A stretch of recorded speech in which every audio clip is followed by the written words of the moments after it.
Is Tony Blair right to say that Starmer has no coherent plan? Welcome to Mark and Pete. It seems that, putting it bluntly, that Starmer may be, according to Tony Blair, totally useless. Yes, this is Mark and Pete, two blokes with half an opinion. Now, here's our first thought. The implausible plan. If you don't know where you are going, it's hard to know how to play your part. And then when you're toing and froing, you could end up back at the start. Yes. Well, Sir Tony Blair has accused Sir Keir Starmer's government of having no coherent plan for the country and even introducing policies that have held back business. Mr. Pete, it seems as though, ironically, a former Labour Prime Minister is attacking an existing Prime Minister from the Labour Party. First of all, what say you about Tony Blair's claim and accusations? And is there any defence for Sir Keir Starmer?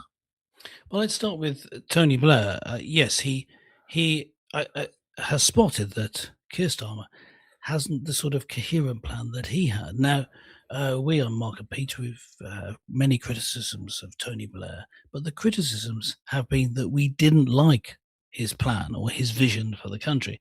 And you do need one. If you're going to lead the country, you need a coherent plan, and certainly True. a vision for what you want to achieve. And the Bible, it says, Proverbs 29, verse 18, puts it like this: where there is no vision, the people perish.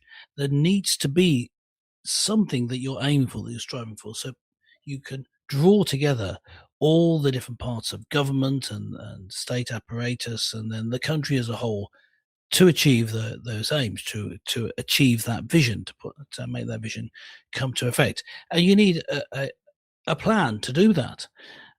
So first of all, yes, Tony Blair certainly had a plan.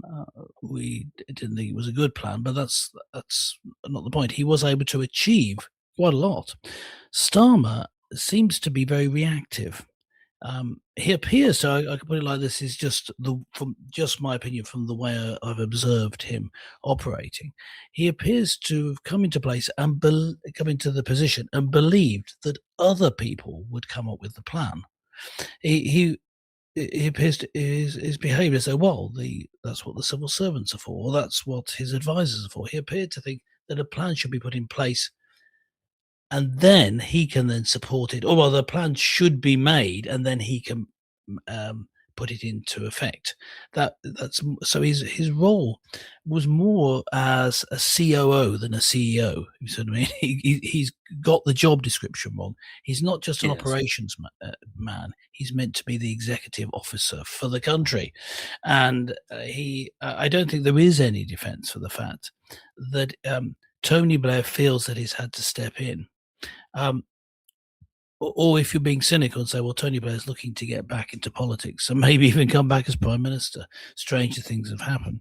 But even if that's the case, then why has he taken this particular tack? Why has he has chosen that route? He must see that that's what Tony Blair's, that's what Starmer's like. He must be able. He wouldn't put his head above the parapet at this stage if he was hoping for a return to politics of something that didn't hold water.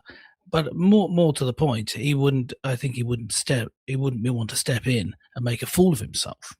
And so I think Starmer doesn't have a coherent plan, and there's no evidence that he has any plan whatsoever, but simply a reaction to whatever's happening at the time. Is reacting to events, and the campaigning, to his credit, actually, the campaigning that the Labour Party did appeared to be like that. I could summarise their very effective strategy for winning the general election, which was this: we're not the Conservatives.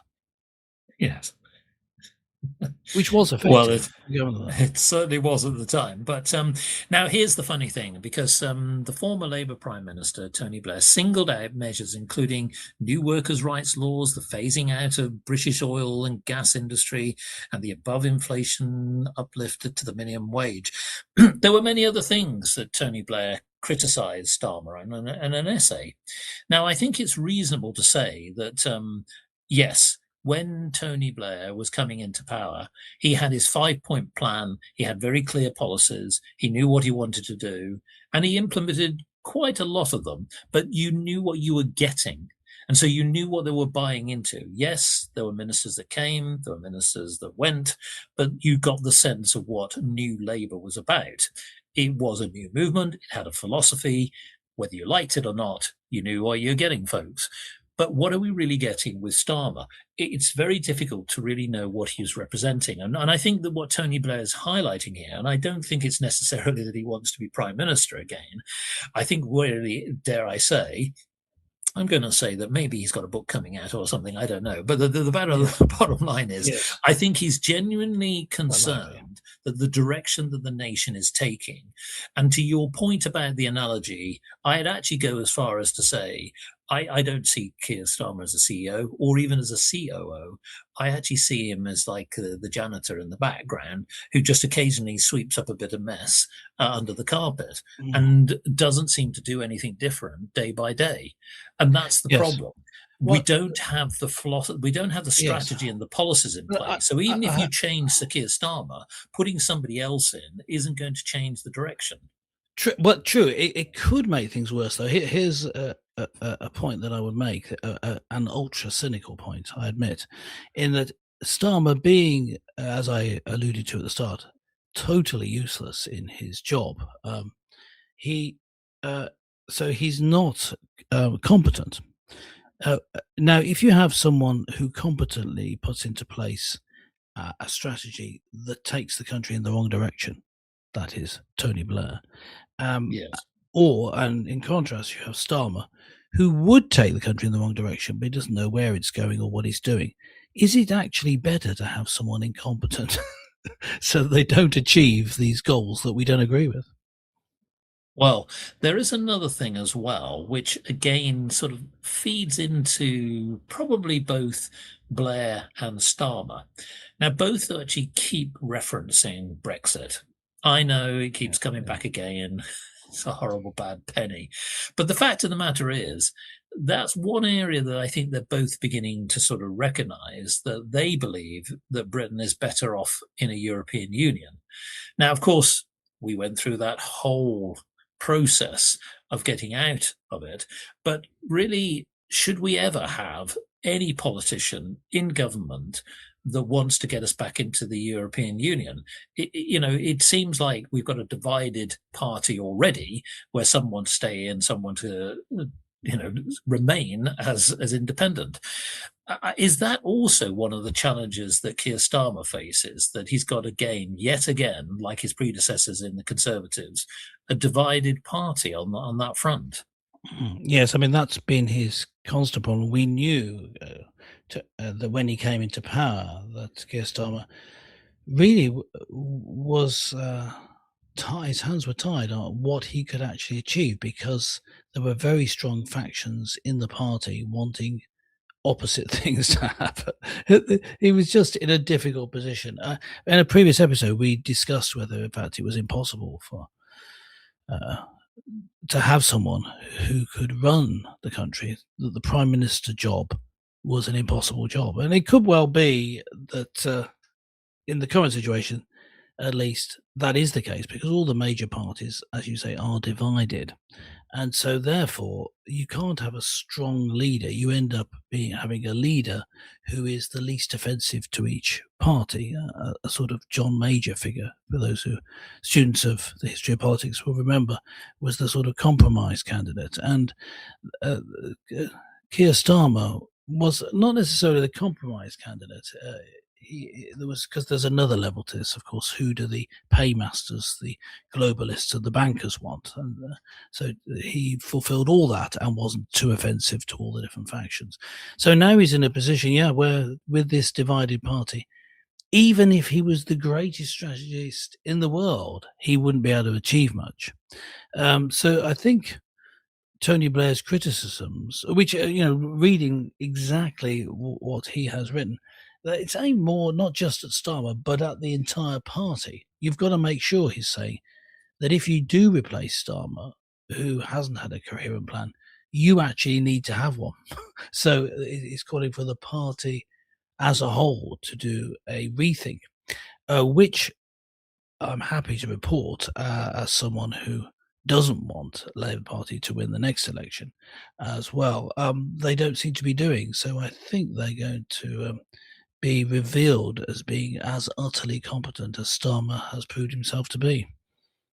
Well, the interesting thing is that Sir Tony Blair, of course, has what he has been describing as almost like this radical centre, putting policy first and politics last.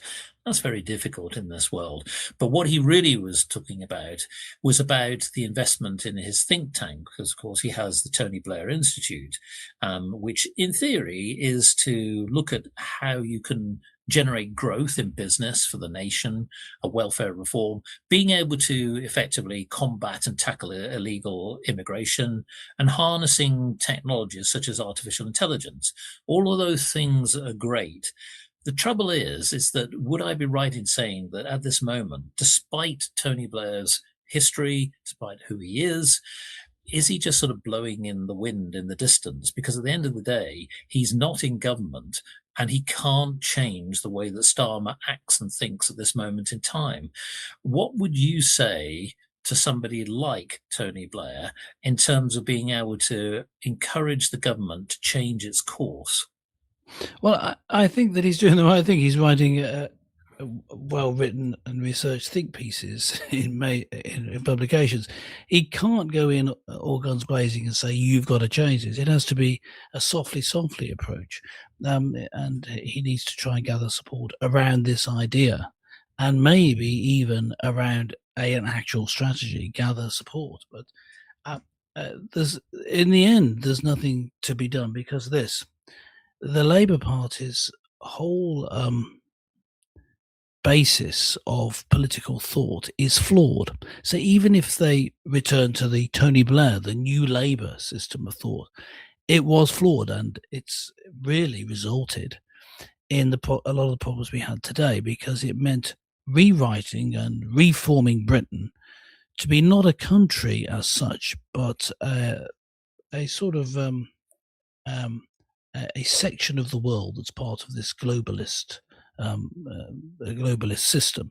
And so we had to change Britain to fit into that. That's really the policy. So you've got a mistaken political ideology behind it. Or if you go back to old Labour, which was more socialist than Tony Blair, with the idea of reforming the state such that the state provided for the poor, good thing, but also ended up, because of that, controlling much of our lives, which is what's happened to us, and providing things that should be better provided by the private sector. So wherever you go back to in Labour Party history, they've got it wrong, Mr. Mark. They've got it wrong. So what I would say to people like Tony Blair and others trying strategically to get Labour into power, just don't.